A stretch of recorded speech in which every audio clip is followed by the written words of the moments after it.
Yo, what's going on guys, Arekkz here, welcome back to another Monster Hunter World video, and today marks the return of Mixed Set Monday. Now if you guys have been in this channel for a while, and you followed my coverage of Monster Hunter 4 Ultimate or Generations, you'll know exactly what this series is. But if you're new, the Mixed Set Monday is a community-focused series that I started back in 4 Ultimate, where you guys would submit cool mixed sets that you'd created. I'd then pick my favourite ones, create them in-game, and showcase them in subsequent episodes, with full credit going to you, of course. Whether you have a massive damage-focused build that lets you dish out some truly astounding numbers, a support-focused build centered around buffing your team to the max, a gathering set that helps you get the most out of your gathering runs, or something truly wacky that complements your playstyle, I want to see it. Now, given that this is the first episode of the series, and I haven't taken any submissions yet, we're going to kick things off today with mixed sets from myself and TwoSixNine. I've got a Charge Blade set, TwoSixNine has a bow set, and I'm also going to share my Sleep Bombing Sword and Shield set. If you'd like to submit your own set, then stick around until the end of the video, and I'll have clear instructions on how you can go about doing that. I'm doing it a little differently this year to try and stay more organised, so instead of having you guys post them in the comments, I've set up a dedicated email account so you can send them over there, and there's also a new section on my Discord if you'd rather submit it there instead, but I'll explain that at the end of the video. For now, let's talk about the sets. Starting off with my Charge Blade set. Following the Charge Blade Weapon Workshop tutorial, a lot of you guys have said that you've picked up this weapon and you're loving it, and have since asked for some armor skill recommendations. So this should help you out on that front. To begin with, this is what it looks like. It's not the best looking set, I'll admit that, but if you've seen any of my videos, then you'll know that I typically hide the ugly bottom half with the samurai layered armor, but since not everyone has that, then this is what it looks like in full. It's comprised of the Dragon King Eye Patch Alpha, which gives Weakness Exploit level 2. This is a very popular item, and you're going to see this show up in a lot of mix sets. The Dobermail Beta, another popular item, provides you with attack boost level 2, and since it's a beta piece, it also has a slot. The Nogigante Van Braces Alpha have Agitator level 2 on and attack boost level 1.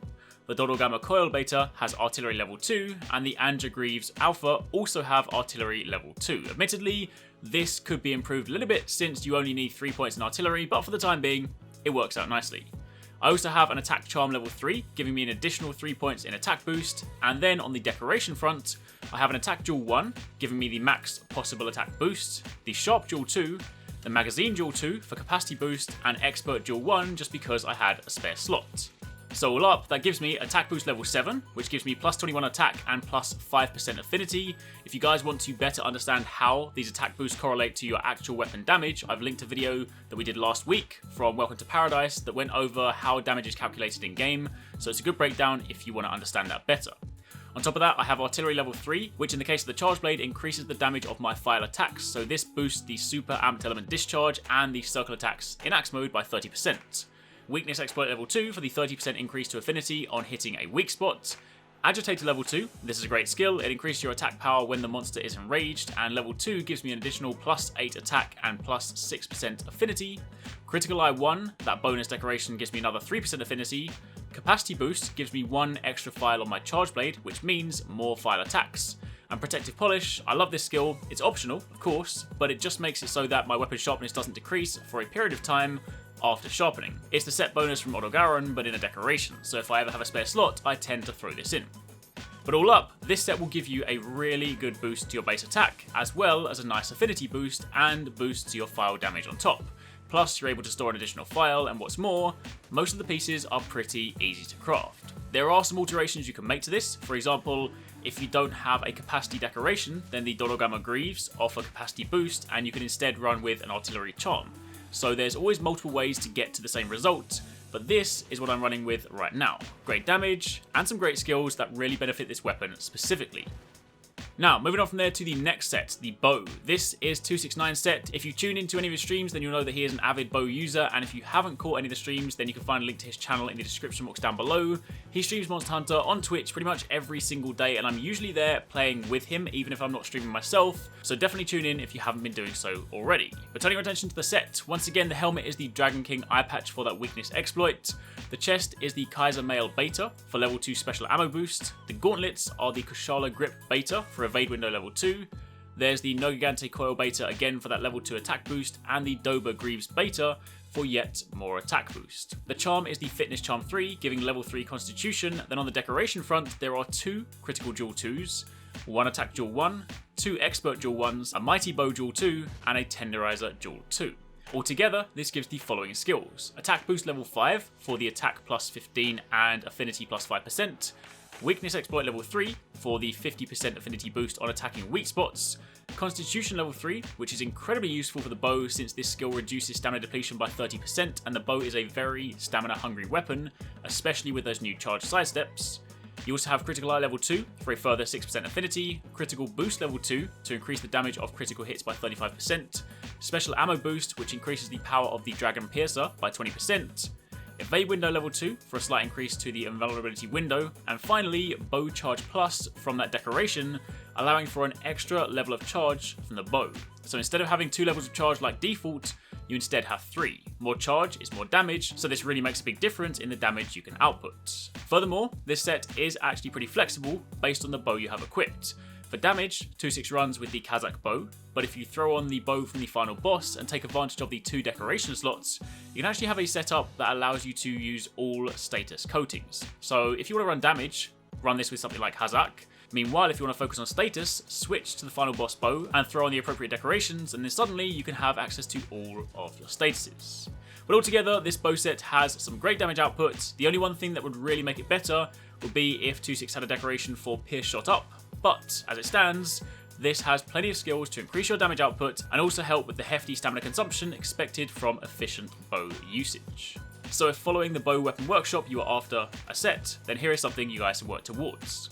Then finally, my sleep bombing sword and shield set. If you saw my video over the weekend on how to make a mix set, then you will have already seen this in passing, but I want to go over it in detail here since it's a really fun playstyle and something you guys might want to try out.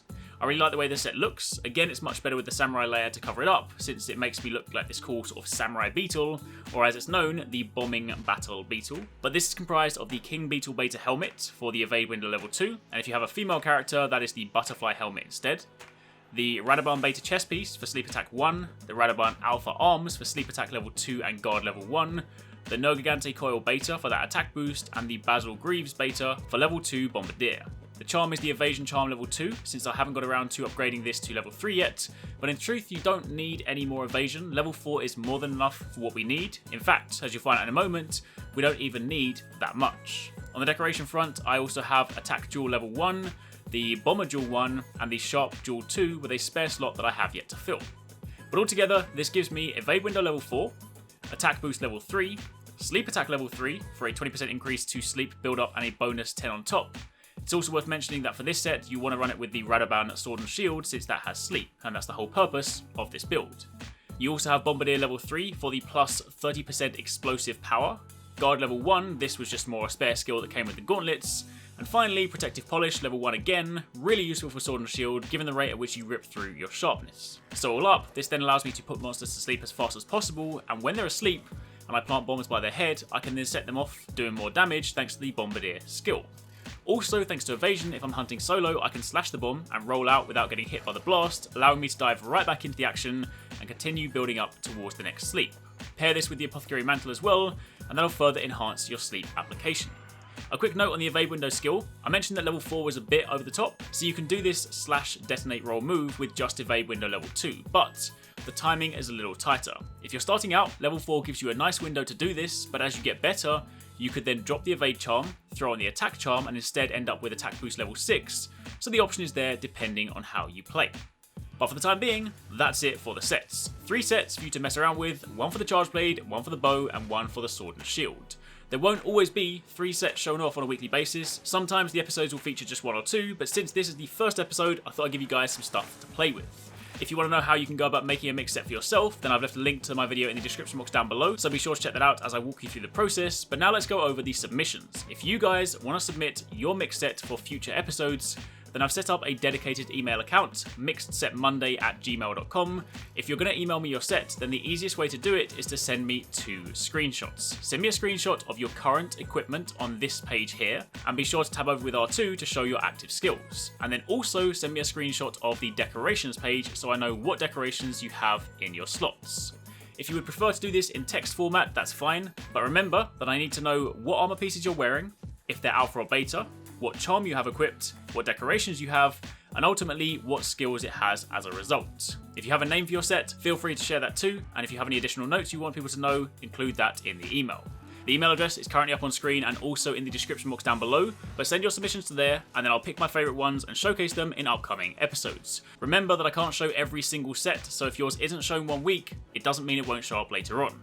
Also, if you guys use Discord and you would prefer to use that instead, then I've set up 2 new channels. There is a mixed set discussion channel if you want some advice, and there's also a mixed set submission channel if you want to submit your set there. The submission channel should only be used for submissions, not discussions, to keep it clear, but if you use Discord, then you can submit over there. The link to the Arekkz Gaming Discord is also in the description box down below. But for the time being, that's it. If you have any questions, let me know in the comments down below, but otherwise, thank you very much for watching, take it easy, catch you next time, peace out.